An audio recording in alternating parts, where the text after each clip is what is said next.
It is finally time to turn this grandma car into the ultimate sleeper.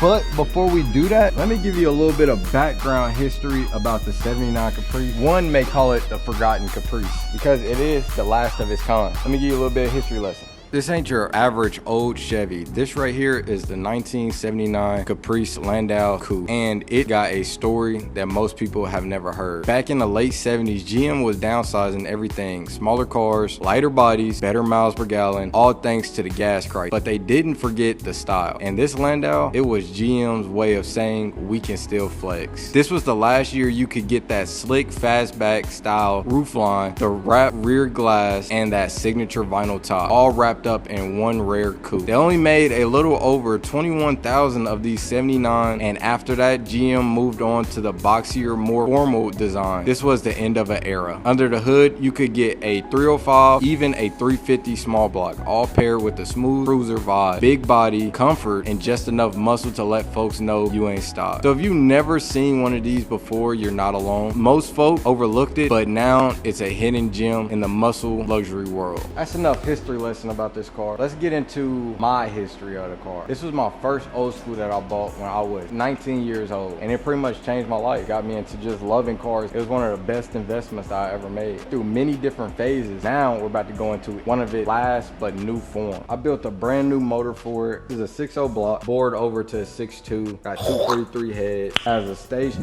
sloppy truck cam, fully rebuilt, new pistons, new rods, new rings, new bearings, everything. I built it all. I didn't really want to go too crazy because I just want to get this car back on the road. So later on, we're going to do more upgrades when I'm actually focused back on it. But right now, the goal is to just get this car running. There's not too many of these cars out here on the streets. It is a rare car. It's the last of that year. In my opinion, you know, some people might say otherwise, but in my opinion, 77 to 79 is the best years of boxing. It's only right that we put this motor in here, turn this car into the ultimate sleeper. It has a real aggressive staggered look. That's the goal with this car. Now, if you're not new to the channel, then you would know that this car was already on this channel years ago. I've done a lot of things to this car. QA1 coilovers, tubular control arms, upper and lower, poly rear end with 14 gears, Detroit locker, rear disc brakes conversion.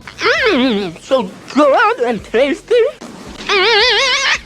There's a lot of things that I did to this car, but it's a lot of things that I did not like because this was one of the first swaps that I've completed. I know better now. You know what I'm saying? So I like how it looks. I can't lie. Like this patina, brown, bluish, whatever. It's pretty dope in my opinion. And I really want to get it on the road for LS Fest. Just get my name out there, you know what I'm saying? But I guess you could say I'm unk now. At first we was gonna do EFI, but we're no longer doing that. I kinda already got in mind what carb I want to go with. I was looking at ATM or AED, but we're probably just gonna go with a Holley A50. This is gonna be a different world for me, and my whole goal with this car is I just want to build a badass sleeper. I'm not gonna lie, I'm waiting for a lot of different parts to come in. If you know, and it's not your first time building a car, you know the little stuff is what makes LS swaps so expensive. Finally pulled back up to the shop. We got some things to do.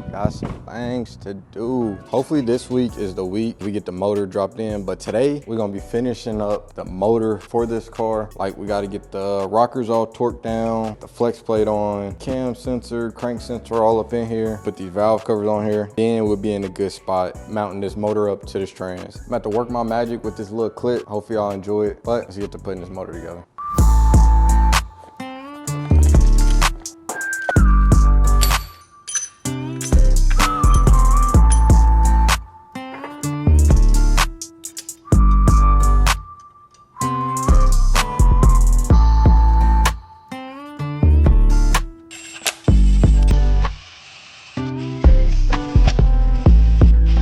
All right, hold up. Let me just help somebody out real quick. Before you torque down your rockers, you gotta make sure that the cam lobe is facing away towards your left, and then you can torque it down to 22 foot-pounds. So let me show y'all that real quick. All right, now you see how this spring is going down. You wanna wait till it's all the way back at the top.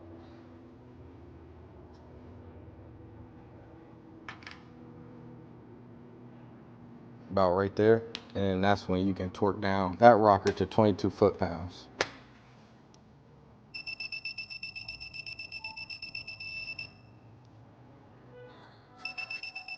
You pretty much want to do that for all your rockers. you can do it a little bit. This is the way I do it, you know what I'm saying? So there's other ways to doing it, you know what I'm saying? But I just like to just take my time and go through one each one. I'm pretty sure you can do 2 or more at the same time, but I'm not in no rush. So I just like to make sure that it's done correct.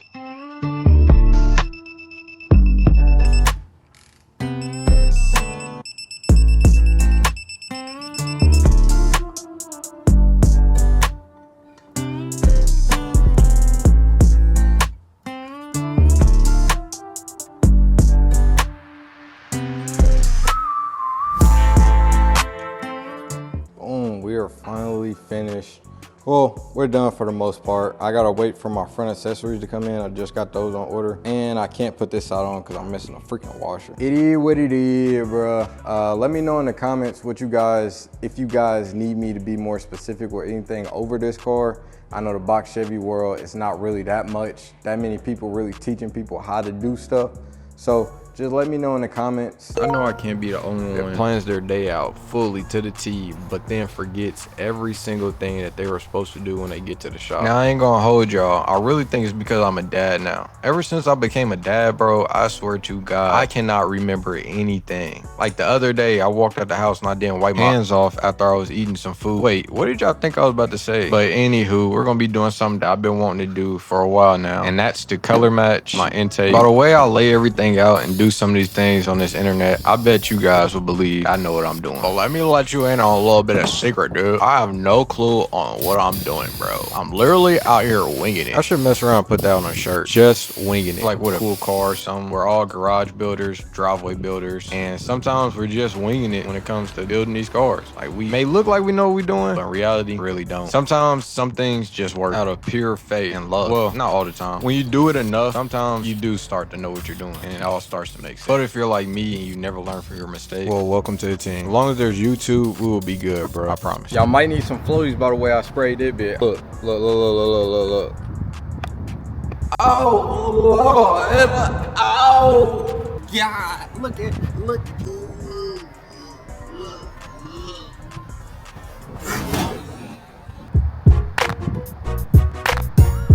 I gotta go over it with a clear, and then we're gonna be finished with that.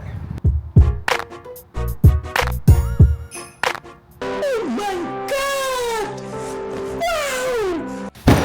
Wow! We did indeed get a package come in. As I told y'all at first, we was gonna use this box MSD ignition. I mean, we're still using MSD, but I didn't know that this was a older generation. This is 6010. So I know I got this for a deal, but probably just gonna use it for like a run stand or something like that. The wires was already like used and everything, and I'm pretty sure I'm missing something, but I was like, forget it. Might as well get the newest version out. So there's really no difference to it other than this is just newer and got a little bit more features. Other than that, it's the same thing. But I have yet to open this thing, see what's all in there. This bit was not cheap though. It was like $600 something.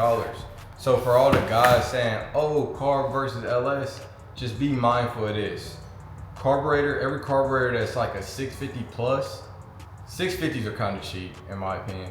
650s are like Holley 650s or ATM or AED, Proform, any of the carburetors from 650 to 1000 CFM, they're like $600 to $1,300.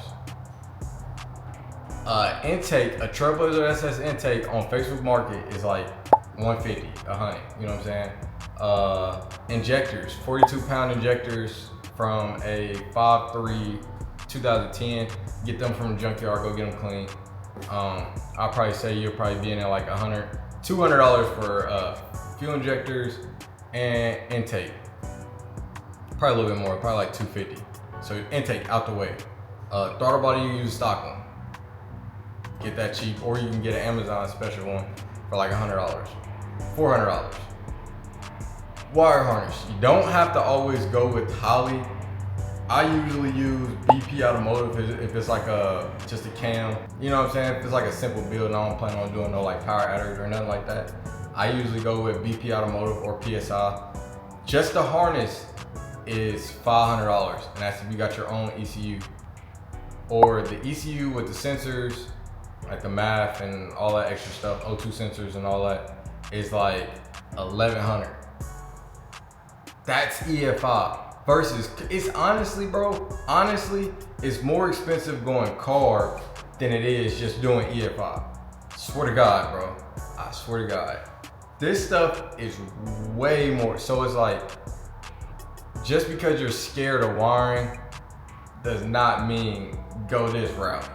You know what I'm saying? If you're doing like a real budget build, I would still go EFI all day, every day. But for this, I never had a carb set up, so this is why I'm going carb on this motor and on this car. I like them, but it's worth it at the end of the day. In my opinion, it's worth it. But yeah, look at that. It's a difference. Let me show you. Old, new. Got a lot of different stuff on there. I don't know what this is. Probably like, I don't know. But you got custom 1, 2, 3. All of that. And this is one thing that I like about it the most. Look at the loom. It's way better than that plastic, than this stuff. This is trash. This is way better. I ain't gonna lie. It is straightforward and simple though. Probably in a later video, I'll show y'all wiring this up. Probably for the crank, cam, all that. What's this? Don't know what that is. Yeah! Even come with my own flathead. You know, I'm gonna need that since I'm a carburetor guy. And instructions. But you don't need instructions when you're watching my videos, so yeah, it's cool. It's gonna be straightforward. I honestly cannot wait. I still got a ton of more parts coming in, waiting for a lot. I gotta get on it because as of today, it is August 1st, and LS Fest is in September, so I do not lock in right now. Y'all will be seeing me in a Kia pulling up to LS Fest. So, but I think it's finally time to probably end this video off. I appreciate you guys for watching. Leave a thumbs up in the comments. Don't be scared to subscribe. It's a good vibe over here. We're a good family. Yeah, we out. Until the next one. Peace.